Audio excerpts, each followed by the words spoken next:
We've covered the topics of turbulence, engine failure, and flying over water. Let's continue our journey, starting with thunderstorms.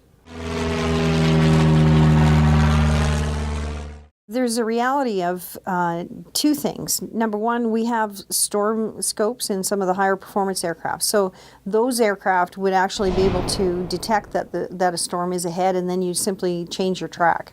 So you adjust where you're flying.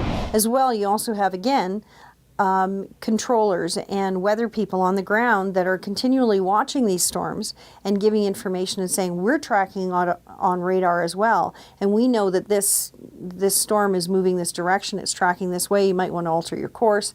And so again, all those conversations are happening in the air and also on the ground. So before I go flying, I'm checking the weather, and Nav Canada supplies that service here in Canada, where they give us both actual reports as well as weather forecasts. The beauty of our country is that once it gets cold, it's really cold. So ice doesn't tend to form when it's really cold, and it has to stick to the wing. So the ice has to be somewhat water-based first. So it needs to be somewhat liquid before it's going to stick to my wing. So the beauty is that if it's below zero, it's going to fall down as snow, or you might get sleet. Airplanes have boots as well, and what those do is you can, through a electrical impulse inside, you turn a switch and the boot itself will inflate and break off the ice, and then the airplane wing is back to its normal shape again. So that's one method. Another method that most passengers, most general public would notice would be when you're sitting at Calgary or Edmonton International, and they say, well, folks, we're just going to get some anti-icing or de-icing stuff. Well, what they do is they put a chemical on the wing. And that chemical, it looks really, really like a gel.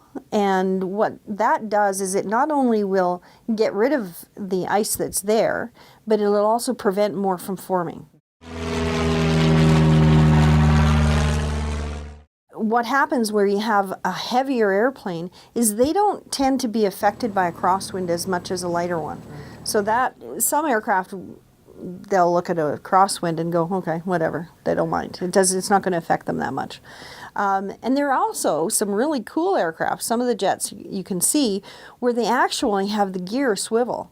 So the gear might be facing the direction of the runway, but the airplane will turn actually so it's into the wind. So you might actually, if you ever see an airplane landing like this, it's okay. It's built that way.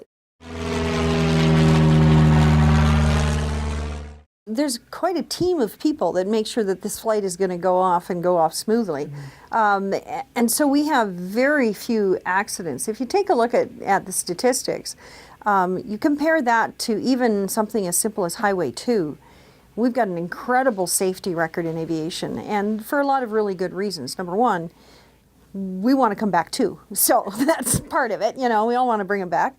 The second part of it is that we understand how airplanes fly. So a pilot is trained a little bit more in depth than what I would say somebody who's driving a vehicle on the ground. We not only learn how to fly the plane, but we also have to learn and understand what's keeping that aircraft in the air.